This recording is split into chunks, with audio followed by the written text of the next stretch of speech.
Last week हम बात कर रहे थे, हम लोगों ने इंस्टॉलेशन किया, एक डमी सर्वर क्रिएट किया अपने मशीन पे।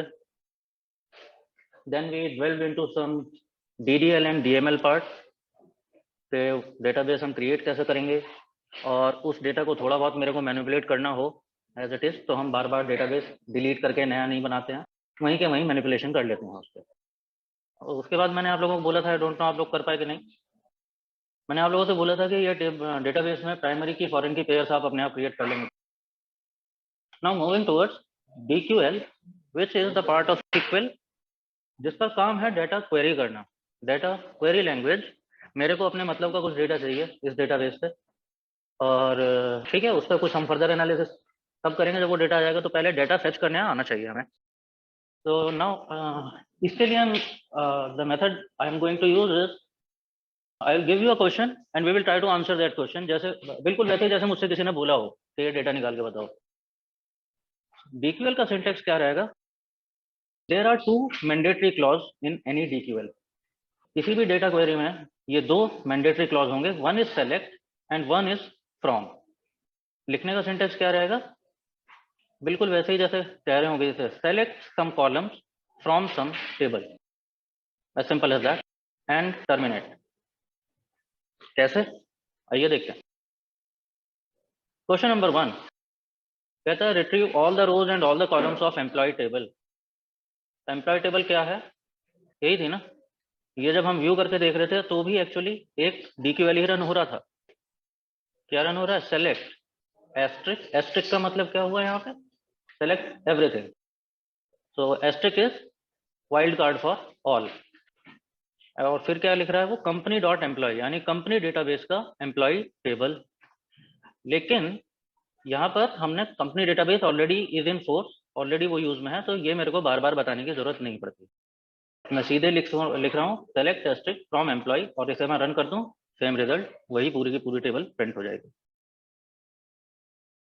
क्वेश्चन नंबर 2, क्वेश्चन 2 कहता है retrieve first name and last name of all the employees. मेरे को सारा डेटा नहीं चाहिए, सिर्फ फर्स्ट नेम और लास्ट नेम चाहिए। तो अगेन सेलेक्ट, लेकिन अब की बार एस्ट्रिक नहीं, क्योंकि सब कुछ नहीं बोल रहा है। एफ नेम, कॉलम का नाम क्या है? F name and L name from employee again, and if I run this, तो क्या क्या आएगा? सिर्फ वही कॉलम जो मैंने बोले। तो इस तरह से कॉमा कॉमा देके मैं मल्टीपल कॉलम्स लिख सकता हूँ। आंसर मेरा ठीक है, जो मेरे को बोला गया था वो काम हो रहा है, फर्स्ट नेम और लास्ट नेम आ रहे हैं, लेकिन यहाँ पर कॉलम हेडर देख रहे हो, एफ नेम एल नेम, ये अच्छे नहीं लग रहे लिखे हुए, प्रेजेंटेबल थोड़े से नहीं है। तो फॉर दैट आंसर वही आएगा, for that we use, it is called alias. I can give alias like this. मैं कह रहा हूँ F name as first name and L name as last name, तो डेटा में चेंज नहीं होगा, डेटा तो वही है यहाँ पर, लेकिन मेरे रिजल्ट में करके देख लीजिए, ओनली चेंजिंग द आउटपुट, जो प्रिंट पे दिखा रहा है ना ये, तो एलियस से मेरे कॉलम हेडर चेंज नहीं होंगे डेटा में। अगर आप एम्प्लॉय टेबल में देखोगे, एम्प्लॉय टेबल में अभी भी एफ नेम एल नेम ही है नाम इसका कॉलम का। रिमेंबर, हम डेटा सिर्फ क्वेरी कर रहे हैं, अब डेटा मैनिपुलेट नहीं हो रहा है कुछ भी। अगर मेरे को टेबल में चेंज करने हैं तो रिमेंबर चेंज कॉलम करके। ओके, मैं ये क्वेश्चन 3 बोल रहा था, एलियस के साथ आप मेरे को ये वाला क्वेश्चन करके बताएंगे। क्वेश्चन 3, तो एलियस हम यूज कर सकते हैं अपने डेटा को प्रेजेंटेबल बनाने के लिए। अभी आते हैं कुछ काम की चीजों पे। यूजुअली हमें फेच करना होगा कभी कभी, कभी कभी क्या, अक्सर आपको फेच करना होगा data based on a condition. Question कहता है retrieve detail of all employees who draw salary of at least 40,000। तो हम कंडीशन बेस्ड सबसेटिंग में जा रहे हैं।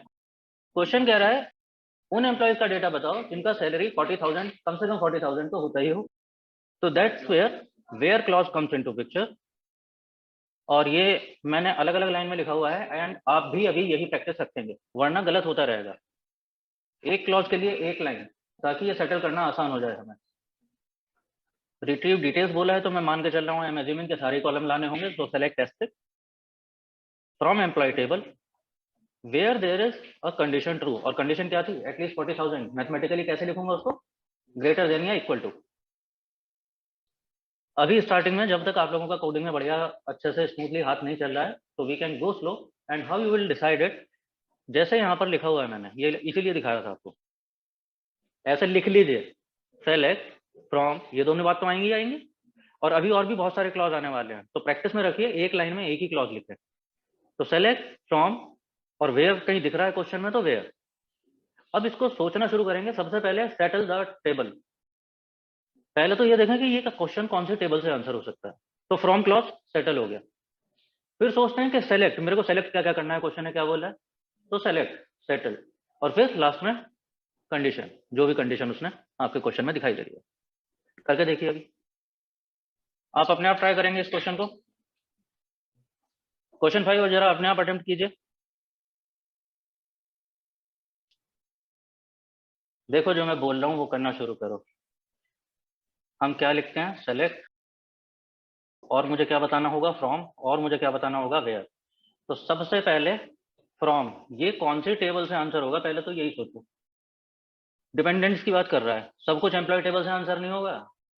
तो I think dependent table is the one जहां से मेरे को ये डेटा मिल सकता है।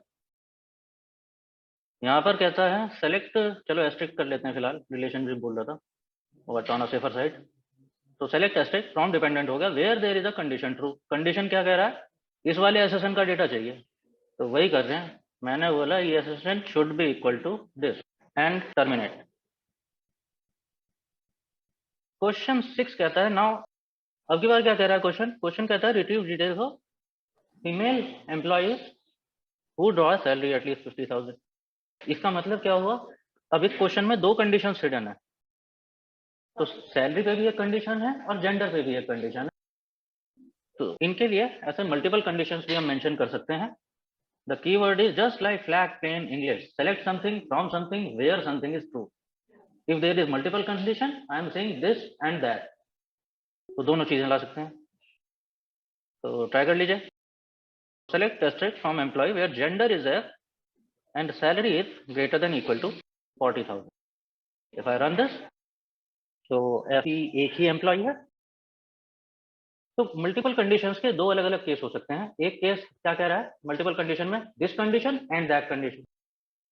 ये वाइसी वर्सा भी हो सकता है, वाइसी वर्सा नहीं मतलब एक तरह से वाइसी वर्सा नहीं, मल्टीपल कंडीशंस में ऐसा भी आ सकता है, मैं कह रहा हूं ये हो जाए या वो हो जाए, दिस और दैट। तो उसके लिए कीवर्ड इज और।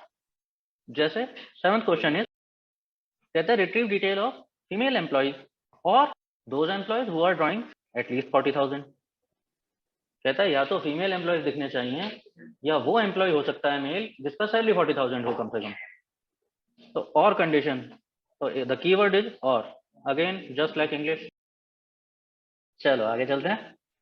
क्वेश्चन 8 अपने आप ट्राई करके देखिए। मैंने एक हिंट छोड़ा है वहां पे, ध्यान कर रहे हो तो। गलत पता है क्या होगा इसमें, मल्टीपल कंडीशन का केस है और काफी कॉम्प्लेक्स हो गया अभी। कहता है मेल एम्प्लॉय तो वो चाहिए जो 40,000 से ज्यादा सैलरी लेते हैं और फीमेल एम्प्लॉयज वो चाहिए जो 40,000 से कम सैलरी लेते हैं। नाउ ये बने, ऐसा केस हो जाए ना, तो रिमेंबर बोर्ड मास याद है ना, बोर्ड मास पढ़ा था। तो जैसा बोर्ड मास तुम्हें पता है वही सिक्वल को पता है।